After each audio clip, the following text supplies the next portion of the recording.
Have you ever wondered what happens when someone who has everything discovers that everything means nothing without the one thing they can't control? When a man who built an empire on certainty meets a woman whose very existence challenges everything he thought he knew about power, about love, about the price of being human? This isn't just another love story between wealth and beauty.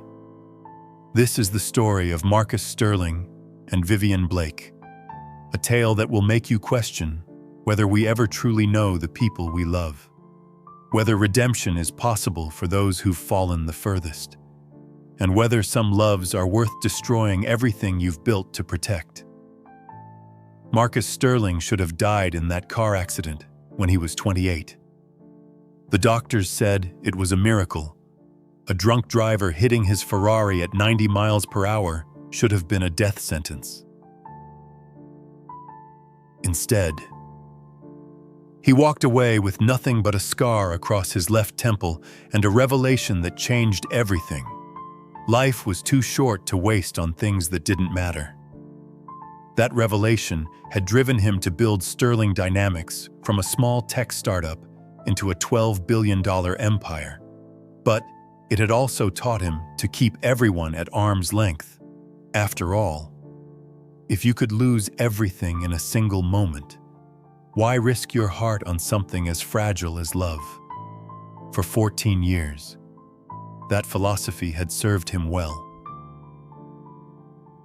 Until the night he saw her. Vivienne Blake wasn't supposed to be at the Meridian Foundation gala either. She'd been planning to skip it, just like she'd skipped most social events for the past 6 months. But her agent had insisted, and her therapist had said she needed to start re-engaging with life.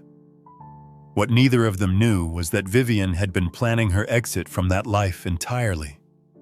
The bottle of pills in her evening clutch was her insurance policy. If tonight went badly, if the whispers got too loud, if the stares became unbearable, if she saw that look of disgusted recognition in one more person's eyes, she had a way out.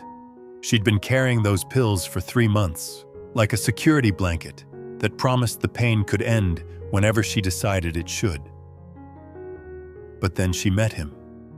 "You look like someone who's planning an escape," Marcus said, approaching her by the charity auction display. She'd been staring at a photograph of starving children with an intensity that suggested she was seeing something else entirely. Vivienne turned, her hand instinctively moving to her clutch, and found herself looking into the kindest eyes she'd ever seen. For a moment, the weight in her chest lifted. "Is it that obvious?" she asked, and was surprised to hear herself almost smile, only to someone who's been planning the same thing for the last hour.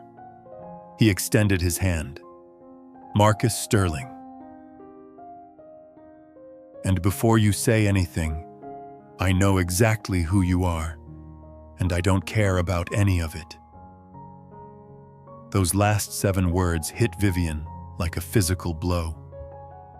When was the last time someone had said they didn't care about any of it? When was the last time someone had looked at her and seen a person instead of a headline?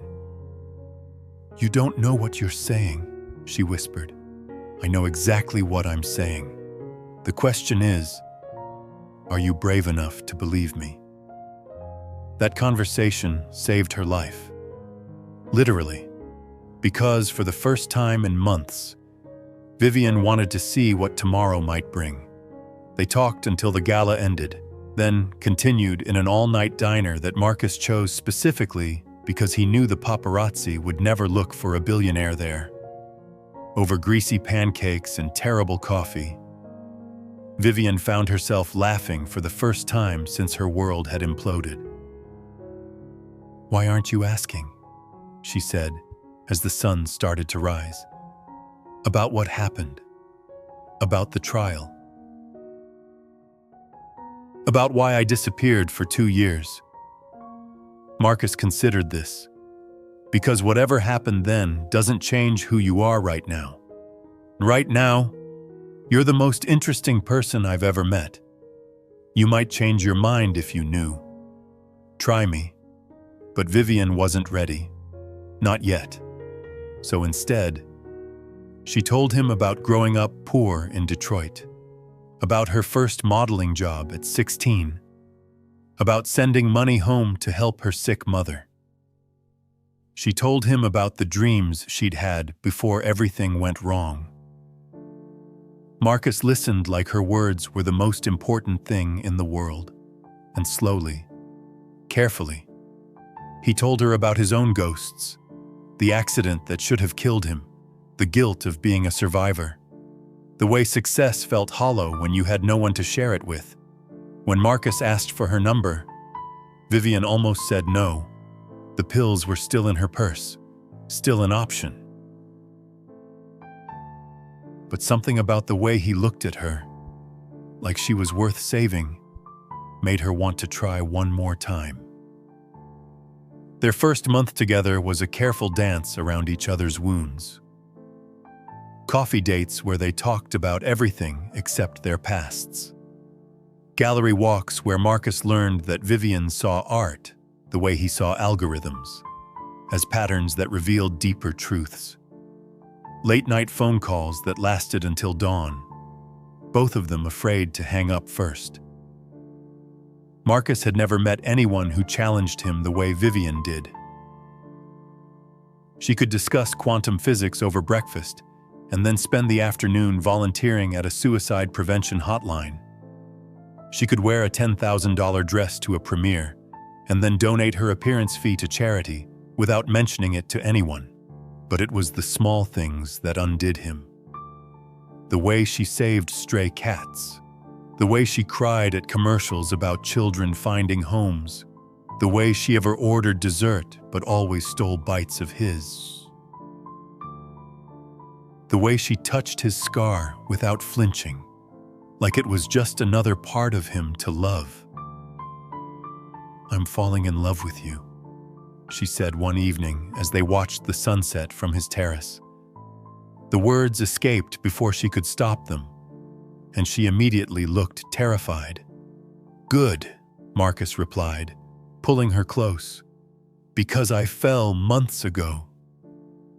They made love for the first time that night, and Vivienne cried afterward, not from sadness, but from the overwhelming relief of feeling safe in someone's arms. Marcus held her as she shook, understanding without words that this was about more than physical intimacy. This was about trust. This was about hope. "I need to tell you something," she whispered against his chest. "Tomorrow," Marcus said, kissing her hair. "Whatever it is, it can wait until tomorrow." But tomorrow came with a phone call that changed everything. Marcus was in Shanghai for a business merger when his phone rang at 3 a.m. local time. Vivienne's voice was so distorted by tears that he almost didn't recognize it. "They found her," she sobbed. "Oh God. Marcus. They found her." "Found who?" "Vivienne. Where are you?" "I have to go. I have to." "I can't drag you into this. I love you too much to destroy you." The line went dead. Marcus caught the next flight home. But Vivienne was gone. Her things were cleared out of his apartment with surgical precision. Everything except a letter on his pillow and the engagement ring he'd been planning to give her hidden in his sock drawer. The letter was brief. "I told you I wasn't the settling down type.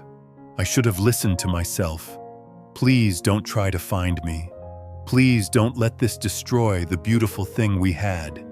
You saved my life just by seeing me as worth saving. Now I have to save yours by letting you go."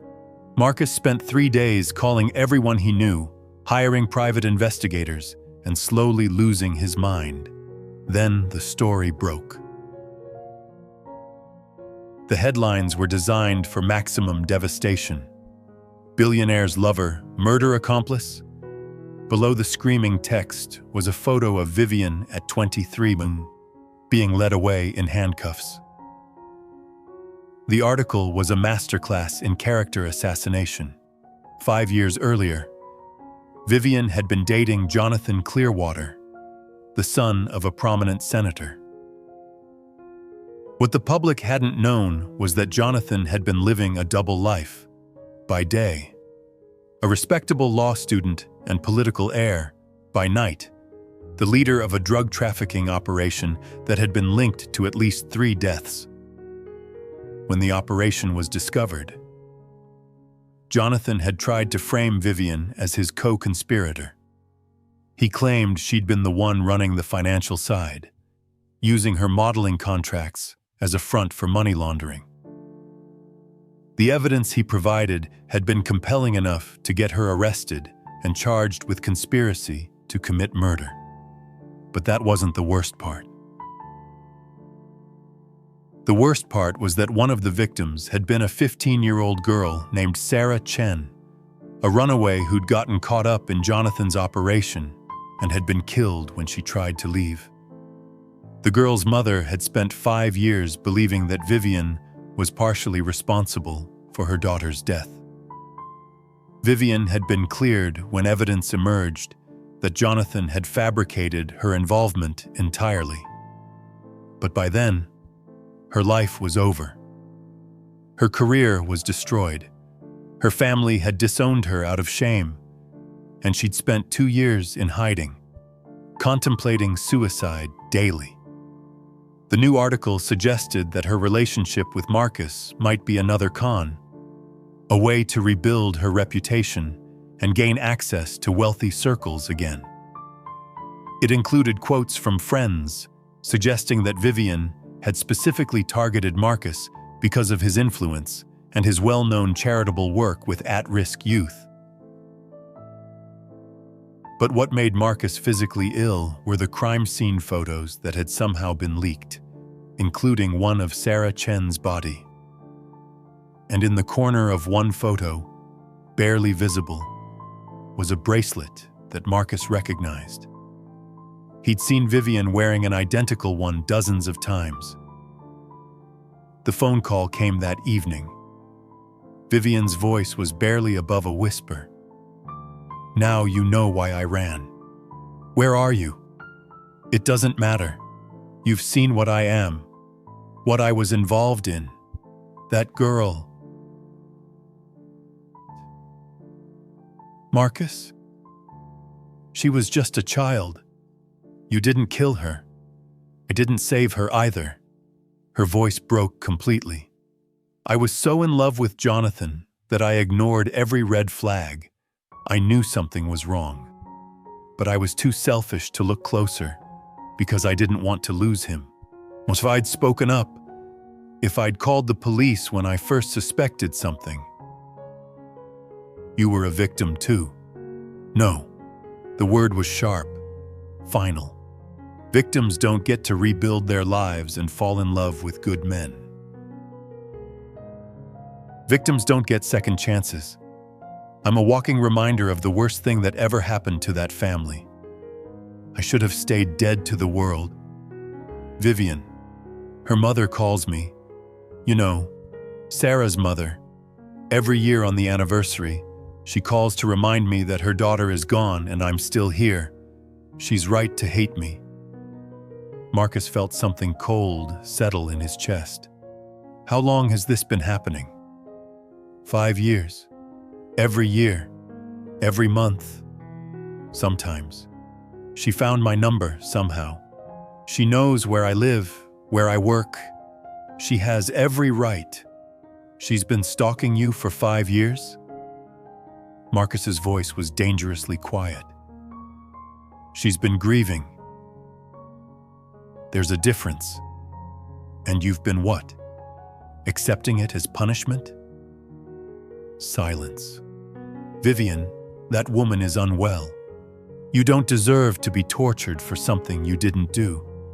How do you know what I deserve?" The pain in her voice was raw, primal.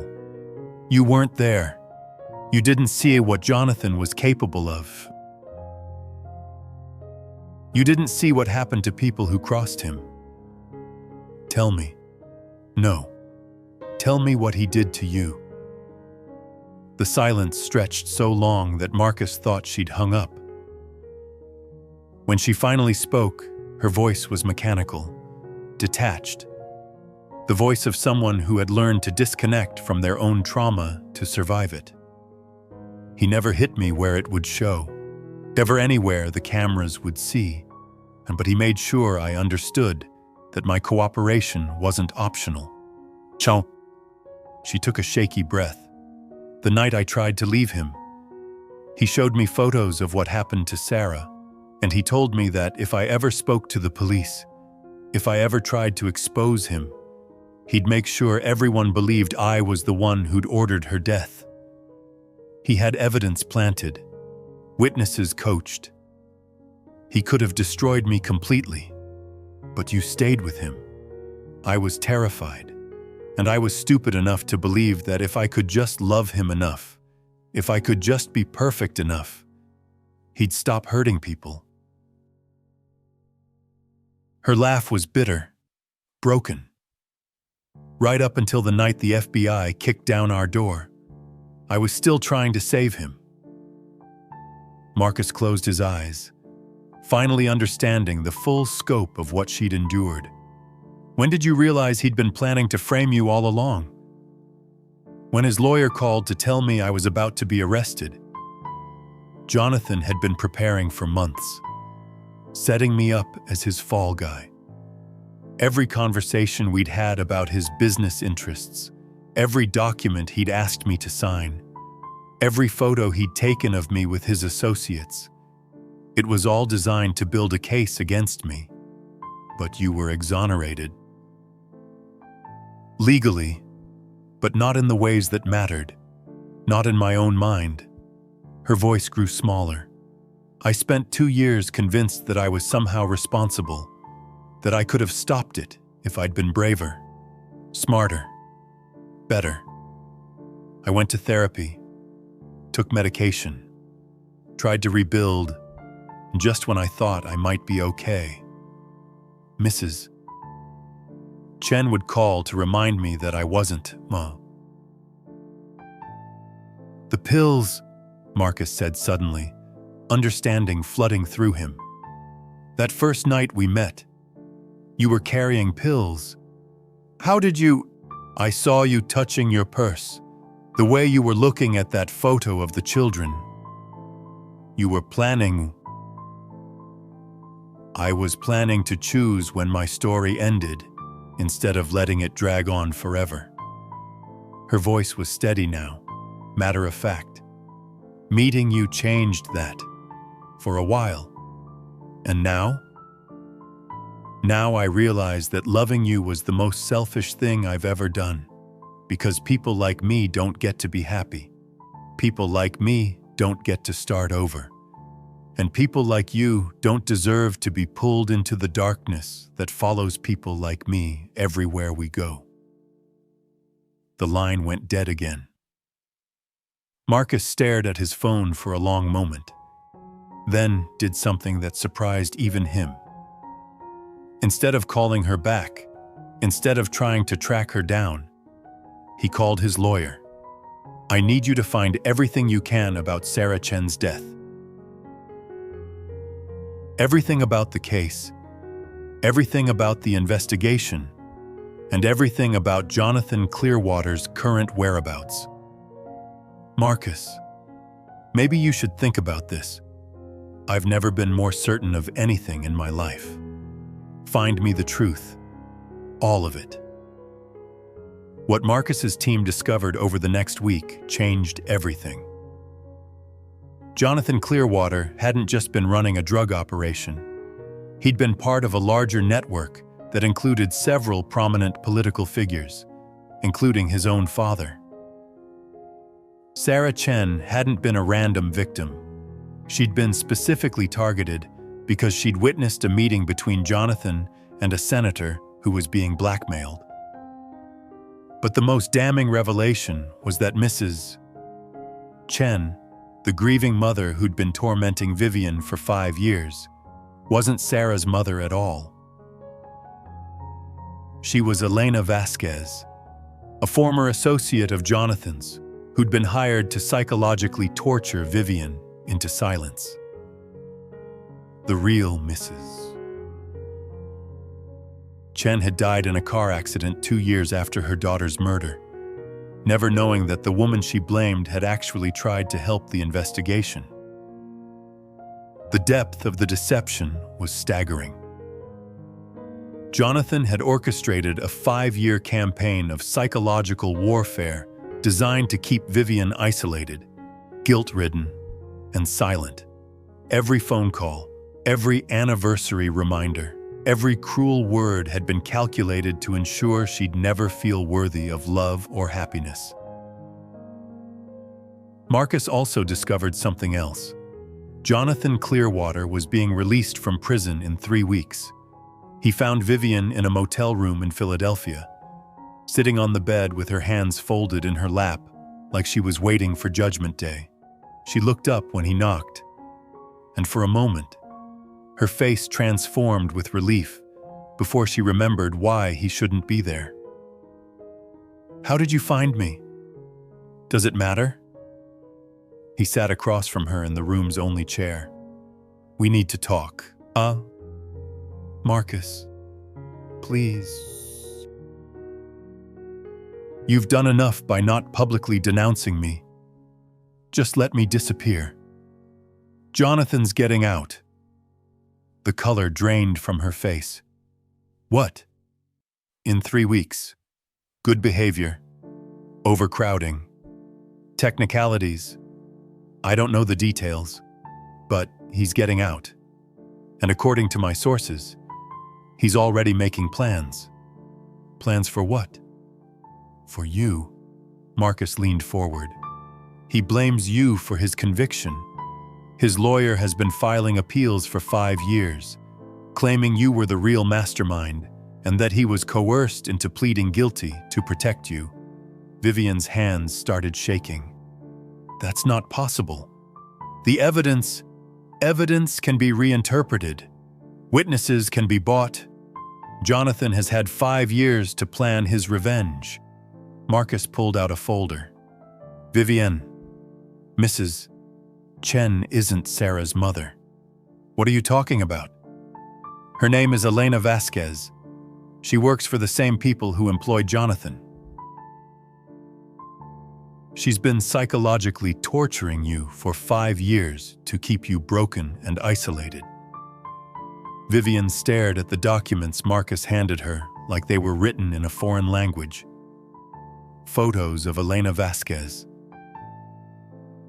Records of payments from shell companies connected to Jonathan's network. Proof that the real Mrs. Chen had died years earlier. "I don't understand," she whispered. "He never let you go. Viv, even from prison, he's been pulling strings to make sure you never recovered enough to be a threat to him. And every time you started to heal, Elena would call to rip the wounds open again." The sound Vivienne made wasn't quite a scream and wasn't quite a sob. It was the sound of someone's sanity finally snapping under the weight of 5 years of calculated cruelty. 5 years, she gasped. 5 years of hating myself, of believing I deserved every cruel word, every sleepless night. 5 years of wanting to die because I thought I was responsible for that girl's death. You weren't responsible. You were never responsible. But I was still there, was still part of his world. I still failed to save her. You were 23 years old and being manipulated by a sociopath, Marcus said firmly. You were a victim, not a villain. Vivienne looked up at him with eyes that held 5 years of accumulated pain. Do you know what the worst part is? It's not the guilt or the shame or even the fear. It's that I almost started to believe I could be happy again. With you, I almost started to believe I deserved love. You do deserve love. No. She stood up abruptly, pacing to the window. People like me don't get happy endings. People like me are cautionary tales. We're the ones who make other people grateful for their simple, uncomplicated lives. Is that what you really believe? It's what I know. She turned back to him, and Marcus saw that she'd made a decision. Jonathan's getting out. Elena will probably intensify her campaign now that he's free. And you'll be dragged deeper into this mess if you stay involved with me. So what are you saying? I'm saying this is where our story ends. You go back to your life, your empire, your bright future, and I disappear for real this time. And where does that leave you? Vivienne's smile was heartbreaking in its sadness. It leaves me exactly where I belong, alone with the consequences of my choices. Marcus stood slowly, and for a moment, Vivienne thought he was going to leave. Instead, he moved to the window and stood beside her. Do you want to know what I think? Does it matter? I think you're the bravest person I've ever met. Vivienne laughed bitterly. Brave? I've been hiding for 5 years. You've been surviving. There's a difference. He turned to face her. You were tortured by the man who claimed to love you. You were framed for crimes you didn't commit. You were psychologically tormented for half a decade by people who wanted to break you. And despite all of that, despite having every reason to give up, you're still here. You're still fighting. You're still capable of love. I'm not fighting. I'm running. Sometimes running is fighting. Sometimes survival is the most heroic thing you can do. They stood in silence, watching the traffic below. Finally, Vivienne spoke. What do you want from me, Marcus? I want you to stop punishing yourself for other people's crimes. I want you to stop believing that your past defines your worth. And I want you to trust me enough to let me stand beside you when Jonathan comes for you. He'll destroy you too. He can try. Marcus's voice was steel. But here's what he doesn't know. I'm not the same man I was before I met you. You changed me. Vivienne, you made me realize that some things are worth fighting for, worth risking everything for.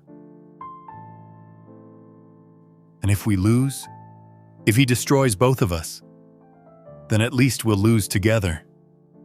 Vivienne looked at him for a long moment, searching his face for doubt, for fear, for some sign that he didn't really understand what he was offering. But Marcus had never been more certain of anything in his life. Why? She whispered. Why would you risk everything for someone like me? Because there is no one like you. And because love isn't about finding someone perfect. It's about finding someone worth fighting for. The tears came then. 5 years' worth of suppressed grief and fear and hope. Marcus held her as she sobbed, feeling the exact moment when her walls finally crumbled completely. I'm so tired of being afraid, she whispered against his chest. Then don't be afraid anymore. Let me be afraid for both of us. You don't know what you're signing up for. I know exactly what I'm signing up for. The question is, are you brave enough to let me? The next morning, they flew back to New York together, not in hiding, not in shame, but as partners preparing for war. Marcus's first move was to hold a press conference that shattered every expectation. Instead of distancing himself from Vivienne, instead of damage control, He did something unprecedented. He told the complete truth. 5 years ago, a woman I love was used as a pawn in a conspiracy that reached the highest levels of our political system. She was framed, tortured, and psychologically destroyed by people who saw her as expendable. Today, I'm here to expose those people and to make sure they face justice for their crimes.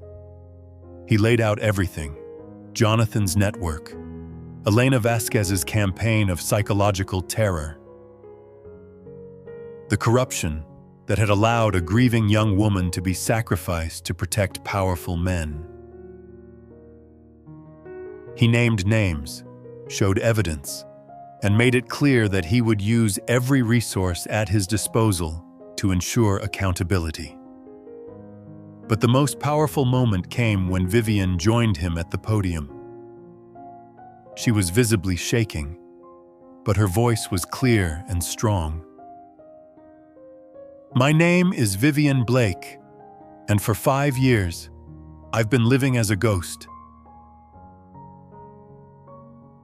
I let other people's crimes define my worth. I let other people's lies become my truth. I let fear make me smaller and smaller until I almost disappeared entirely." She looked directly into the cameras. "But I'm not disappearing anymore. I'm here to reclaim my story, my truth, and my right to exist without shame. And to anyone else who's been told they deserve the darkness they've been forced to live in, you don't. You deserve light. You deserve love. You deserve to fight back." The response was immediate and overwhelming. Victims of similar conspiracies came forward. Other women who'd been targeted by Jonathan's network shared their stories. Law enforcement agencies reopened investigations that had been mysteriously closed years earlier. But Jonathan Clearwater wasn't going quietly. 3 days after the press conference, Marcus received a package at his office. Inside was a photo of Vivienne leaving a coffee shop that morning, with a crosshair drawn over her face in red ink. The message was simple: some stories have unhappy endings. That night, someone broke into Vivienne's old apartment and left similar photos on her bed. Photos that showed they'd been watching her for months. Photos of her with Marcus. Photos of her at the suicide prevention hotline where she volunteered. Photos of her visiting her mother's grave. "He's escalating," Marcus told the FBI agent assigned to their case. "These aren't idle threats. We're doing everything we can, but without concrete evidence of intent to harm." "What more evidence do you need?" Vivienne interrupted. "He's a convicted criminal who's already tried to destroy my life once. Now he's sending death threats. Technically, these could be interpreted as artistic expression." Marcus stood abruptly. "Agent Morrison, let me be very clear. If anything happens to her, I will hold you personally responsible. I will use every connection I have, every dollar at my disposal, and every legal weapon in my arsenal to make sure you answer for your failure to protect her." The threats continued for weeks. Car tires slashed, windows broken, dead flowers delivered to her door. Each incident was just ambiguous enough to avoid prosecution, but clear enough to send a message: nowhere was safe. The psychological toll was devastating. Vivienne stopped sleeping, stopped eating, jumped at every sound. She'd finally found the courage to fight back, only to discover that her tormentor was more determined than ever to silence her. "Maybe this was a mistake," she said one evening, as Marcus installed yet another security camera. "Maybe I should have just stayed hidden and let him win?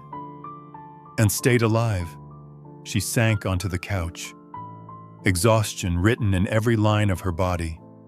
I'm so tired. Marcus, I'm tired of being afraid. Tired of looking over my shoulder. Tired of feeling like I'm putting you in danger just by existing. Marcus sat beside her, pulling her close. Do you want to know what I realized today? What? This isn't about justice anymore. This isn't about clearing your name or exposing corruption. This is about whether we're going to let fear dictate how we live our lives. And if the price of not letting fear win is our lives, then we make sure we live fully while we can.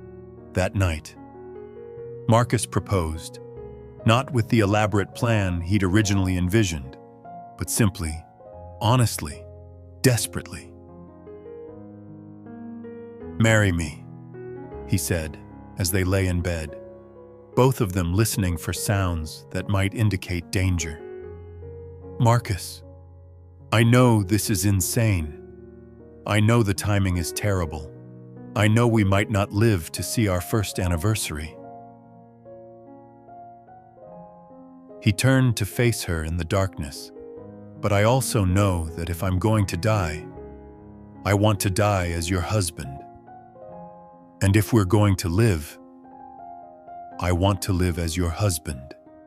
You could have anyone normal, anyone safe. I don't want anyone normal. I don't want anyone safe. I want you, damaged, dangerous, perfect you. Vivienne was quiet for so long that Marcus thought she'd fallen asleep. When she finally spoke, her voice was barely a whisper. Yes.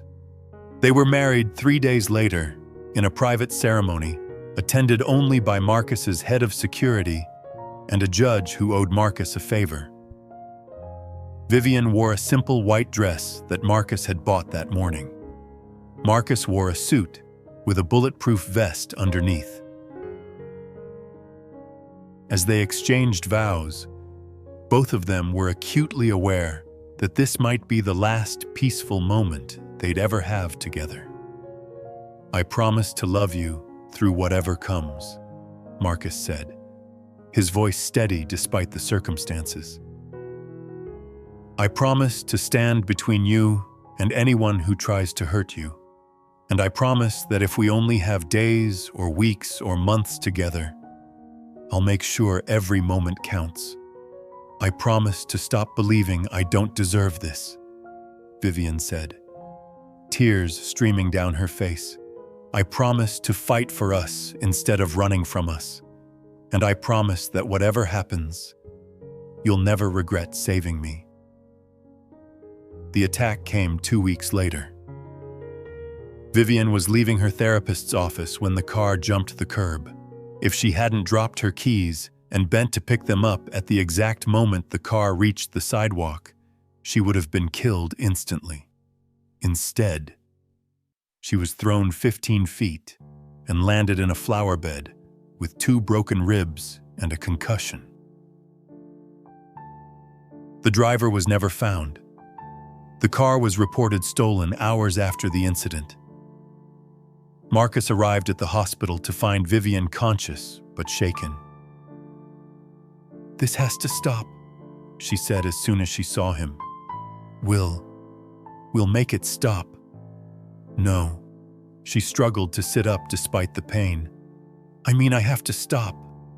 I have to give him what he wants. Which is what? Me dead or silent. Those are the only 2 options he'll accept. Marcus felt something cold and final settle in his chest. And which are you choosing? I'm choosing you. She reached for his hand. I'm choosing your safety over my pride. I'm choosing your life over my need for justice. Vivienne, he's never going to stop, Marcus. Not until I'm gone. And I won't let him hurt you to get to me. So what are you proposing? Witness protection, identity, disappear completely, and you go back to your life. Without you, Without me. Marcus stared at her for a long moment. Then, to her surprise, he smiled. There's just one problem with that plan. What? I'm not letting you go. Not to witness protection, not to Jonathan, not to anyone. He leaned closer. So here's what we're going to do instead. We're going to destroy him. Marcus, we've tried. No, we've been playing defense. It's time to go on offense. Over the next 3 days, Marcus called in every favor he'd ever earned. He hired the best private investigators money could buy. He reached out to federal prosecutors who specialized in organized crime. He contacted journalists with reputations for taking down corrupt politicians. But most importantly, he did something that surprised everyone. He convinced Sarah Chen's real family to go public. Sarah's aunt and uncle, who had raised her after her parents died, had been silenced by the same people who'd framed Vivienne. They'd been threatened, bribed, and intimidated into staying quiet about their niece's real killers. But when Marcus approached them with evidence of the conspiracy that had destroyed both Sarah and Vivienne, they agreed to speak out. The interview they gave was devastating. They revealed that they'd never believed Vivienne was involved in Sarah's death. They'd been forced to stay silent by threats against their other children. They'd watched in horror as an innocent woman was destroyed to protect their niece's real killers. But the most damning revelation came from Sarah herself, in the form of a video she'd recorded on her phone the night before she died. "My name is Sarah Chen," the 15-year-old said to the camera, her young face serious and scared. "If something happens to me, I want everyone to know that Jonathan Clearwater and his friends are the ones responsible. They're forcing kids like me to transport drugs, and they hurt us if we try to leave. There's a woman named Vivienne who's been trying to help me. She's been giving me money and telling me to go to the police. She doesn't know about the drugs. She thinks Jonathan is just a bad boyfriend. But she's been the only one who's been kind to me. If something happens to me, please don't let them blame her. She tried to save me." The video had been hidden on a cloud server that Sarah had shared with her aunt before her death. The family had been too afraid to release it. But Marcus's promise of protection finally gave them the courage to speak. When the video was released, the public outcry was immediate and overwhelming. Vivienne wasn't just exonerated. She was revealed to be a hero who'd tried to save a young girl's life without even understanding the full scope of the danger. Jonathan Clearwater was arrested within hours of the video's release. This time, the charges included murder, conspiracy, witness intimidation, and domestic terrorism. The evidence was overwhelming, and his network of protection had finally crumbled. Elena Vasquez was arrested simultaneously in 12 different states, where she'd been running similar psychological terrorism campaigns against other victims. But for Marcus and Vivienne, the most meaningful moment came when Sarah's aunt called to apologize. "We should have spoken up years ago," the woman said through tears. "We should have protected you the way you tried to protect Sarah. I'm so sorry for what you've endured. You did what you had to do to keep your family safe," Vivienne replied. "I understand. I'm just sorry it took so long for the truth to come out. Sarah would have liked you. She did like you, according to her diary. You gave her hope that there were still good people in the world." After Vivienne hung up, she sat in silence for a long time. "How do you feel?" Marcus asked. "Empty," she said finally. "I thought vindication would feel different, bigger, but mostly I just feel tired. That's normal. You've been carrying this weight for 5 years. It's going to take time to adjust to not having it anymore. I keep waiting for the other shoe to drop, for someone to call and tell me it was all a mistake, that I'm still guilty somehow. That's not going to happen. How can you be so sure? Marcus was quiet for a moment. Do you want to know what convinced me you were innocent, even before we had any evidence? What? The way you looked at that photo of the children at the charity gala, the way you reacted when I mentioned Sarah's name. Just guilty people spend their energy justifying their actions or hiding from them. You've spent 5 years trying to atone for something you didn't even do. That's not guilt. Viv, that's trauma. The trial was a media sensation. For months, the country watched as the conspiracy was laid bare piece by piece. Jonathan Clearwater's network included senators, judges, business leaders, and law enforcement officials. The corruption reached so high that several politicians resigned rather than face investigation. Through it all, Marcus and Vivienne presented a united front. They testified together, attended court proceedings together, and slowly rebuilt not just Vivienne's reputation, but their life together. Do you ever regret it? Vivienne asked one evening as they watched the news coverage of yet another arrest in the case. All of this, the danger, the drama, the complications. Never. Marcus pulled her closer on the couch. Do you want to know what I regret? What? I regret that you had to suffer alone for so long. I regret that I didn't find you sooner. I regret that you ever believed you deserved anything less than complete love and protection. And I regret that I almost let fear rob us of this. This feeling of being home, of being safe, of being worthy of love. When Jonathan Clearwater was finally sentenced to life without parole, Vivienne felt something she hadn't experienced in years: peace. But the most profound moment came during the victim impact statements. Vivienne had chosen to speak, despite her lawyer's advice that it wasn't necessary. Your Honor, she said, standing to face the judge, 5 years ago, I thought my life was over. I thought I deserved the darkness that had been forced upon me. I thought that people like me didn't get second chances, didn't get to rebuild, didn't get to love and be loved.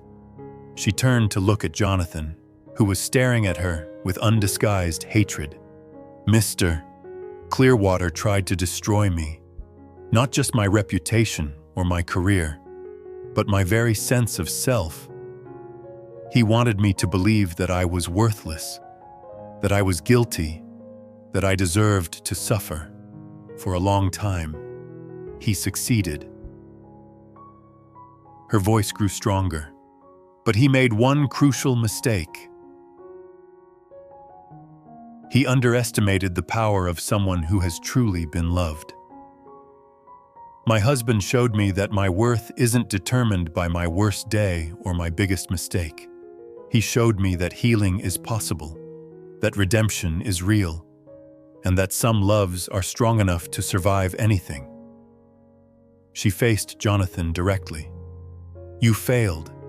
You failed to break me completely. You failed to silence me forever. And you failed to prevent me from finding the one thing you were never capable of understanding: true love. As she returned to her seat, Marcus reached for her hand, John. In that moment, both of them understood that they had done more than survive their ordeal. They had transformed it. The years that followed were a study in the power of choosing love over fear. Marcus and Vivienne used their experience to establish the Chen Foundation, named in honor of Sarah. The foundation provided support for victims of trafficking and domestic violence, with a particular focus on helping young people escape dangerous situations. Vivienne became a sought-after speaker on trauma recovery and resilience.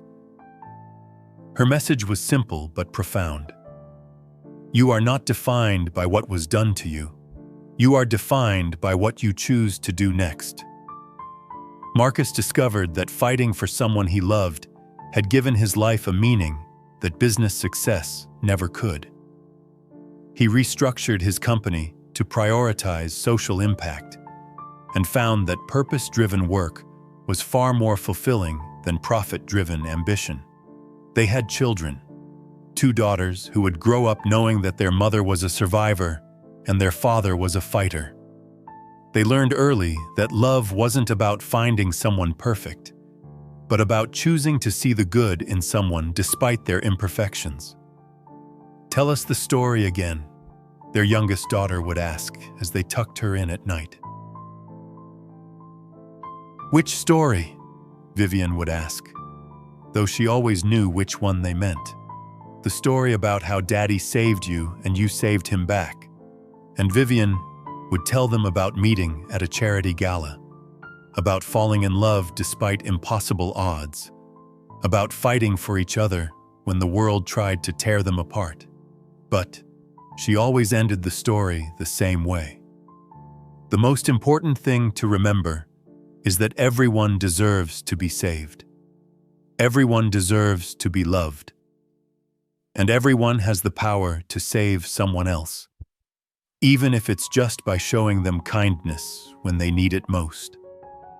On their 10th wedding anniversary, Marcus and Vivienne returned to the same terrace where he'd first told her he was falling in love. The city sparkled below them, but their eyes were only for each other. "Do you ever wonder what would have happened if we'd never met?" Vivienne asked. "Every day," Marcus replied. "I think about the man I was before you, successful but empty, powerful but isolated. I think about the woman you were, talented but broken, beautiful but convinced you were worthless. And I realize that we saved each other in the most profound way possible. We didn't just fall in love, we fell into hope." Vivienne leaned against him, watching the sunset paint the sky in brilliant colors. "You know what I've learned?" "What?" "Love isn't about finding someone who will never hurt you, and it's about finding someone who will help you heal from all the ways you've been hurt before. And about finding someone worth healing for, and about discovering that you were always worth saving, even when you couldn't see it yourself." As they stood together, watching the city come alive with evening lights, both Marcus and Vivienne understood that their love story wasn't remarkable because it was perfect. It was remarkable because it proved that no one is beyond redemption. No love is impossible, and no past is powerful enough to destroy a future built on truth, trust, and the courage to keep choosing each other every single day. Their story became a testament to the idea that the most beautiful love stories aren't the ones without struggle. They're the ones where 2 people decide that their love is worth fighting for, no matter what the world throws at them. And in a world that often feels dark and hopeless, that's a kind of miracle worth believing in. Because sometimes, just sometimes, love really does win. Sometimes the good guy gets the girl. Sometimes justice prevails. Sometimes people get the second chances they never thought they deserved. Sometimes the story has a happy ending after all. But the most important lesson Marcus and Vivienne learned wasn't about love conquering all or good triumphing over evil. It was simpler and more profound than that. Everyone is fighting a battle you know nothing about. Everyone deserves compassion for their struggles. And everyone has the capacity to heal if they're shown enough love and patience. In the end, that's what makes us human. Not our perfection, but our ability to keep choosing love even after we've been broken. Not our strength, but our willingness to be vulnerable enough to let someone help us heal. Not our independence, but our courage to depend on someone else and allow them to depend on us in return. And if that's not worth fighting for, then nothing is.